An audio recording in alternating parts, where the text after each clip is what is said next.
خورشید علیکا خلکی روش آوای کردستانه آبوریناسه الباجار کولن آلمانیا لگلمه عندت قلبي زدتر دانستاندنت و درباره داکین اردم آباش بیتن دما تجب على سپاس نها ام بحثا سوریه بگشتی روش آوای کردستانه به تایبتی تر بکن دراو یه سرکی یوان بجین کوپوتیت بکارانین لیره سوریه و همو آماجه برفیه کی ونه آن روش بو روش زیاتر اف لیره بهای خول بران بر دراوین جهانی زدتر اجداز دتن ام جوی دست بکن دوی دمه دا خلکی روش آوای کردستان و سوریه چا ممالی لیره را بکن براستي روشا خلقي زحمته وخلجي دانوستندني دكان لغور روشا سوري باليريا سوري وكارمنجي الجم ريفبر يا خسر كاردكن يا الجم ريجيما سوري جي كاردكن او جي موچيخوا باليريا سوري دستينن ونرخ ليريا سوري روبرو دات كفه همبر دولار امريكي همبر بري جهاني وجبرو روشا خلقي زحمت به خلق نمازانن چوابکن جبر او پریدستینن بلیریا سوری روبرو نرخوی داد که و نما تشبه تکرین یعنی کسی که کاری به جیان خواه در باز که او موچه دستین الجم رژیم سوری یعنی او موچه هن تیراوینا ایرو زیدی 5 روزا ناکه یا کسی الجم ریوبریه جی کارده که تیراوینا زیدی 10-11 روزا بهتری ولو تراوانا که جبر اف انفلاسیونا چید به لسوری نرخ لیره داد که جبر ابوریا سوری جمدیه وقت به عجلة الانتاج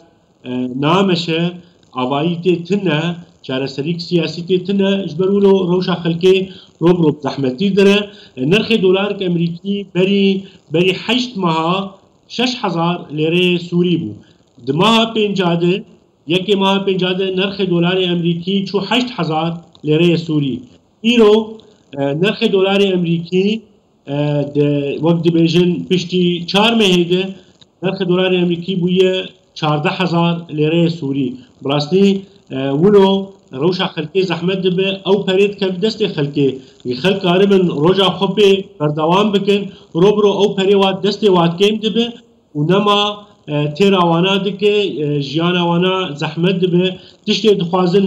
پی بکرن یعنی دخوازن گجبو او پرید دست وات دکه بری دمها تیراوا هفتی که دکر ایرو تیراوانا ما 5 روزات یا 4 روزات که یعنی اجبر وی آلیجی روشا خلقی زحمت دبو خلجی نمازانن چبکن جبر باشا برس خورشید ببورینه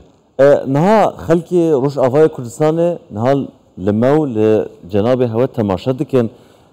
دوی آن دخوازن بزانن که لیره سوری پاشا روش آوای و چه بسیاری بی یعنی وزیده تردا که و الگوری پیش بینین هوا خواندن آواج بو آبوریا سوریه یان دوه که خمینه یانشی هیدی دی بهای خواه بخواه وگرینه نه لگور تی خویا کرن لگور روشا آبوری سوری بری $100 تقريبا 5000 ليره سوري تكر ايرو وقت $100 مليون و 400,000 ليره سوري دكه تيخو ياكرن ليره سوري روبرو نرخي خو دخه هم بر دولار امريكي و اب نرخي هان هنا داكده يعني بري چندروكي دولار امريكي گيا 16000 ليره سوري دولار انا بچكي داكت و جار دي دولار وگر بلند ببوه هر 15000 لیره سوری و هر 16000 و هر 17000 لیره سوری جاردی پچکی بلکی داکده و جاردی نرخ دلار يعني و دلار بلندتر ببه همبر لیره سوری يعني لگور لبرچ عبایه لیره سوری روبرو نرخ خواه دادخه همبر دلار امریکی باشه دوی چی بکرن؟ چی وره کرنش بو که لیره سوری دوباره باید خواه وگرین یعنی کی سوش داره و دوی چی بکرن؟ يعني دسبيك تشتي بيكرن يعني دولة قش لبندي ريجيمين قش على سريك سياسي لقول قرارة جنيفي دو 5-4 چه وقت اب على سريا سياسي بيدي تنجروشا سوري را و بري دماغي جي بري دماها سيماها جباتا عربي جي چه بو به رژیم سوریه رو قبل کی پچکی خو بکاره که کاربن آلیکاریا وینا بکن او جد بن شعب اوروبیا و امریکا دبو دیتن رژیم تقاب نابتن آلیه چارەسەریە سیاسی ده اجبر ولو روش عبوری جاردی بهتر ببر خرابونی ارتبه گرچی بنگر چارەسەریک سیاسی وقت بیجن آوایا سوری فناگر کس ناخواز آلی کاریاوی نابکه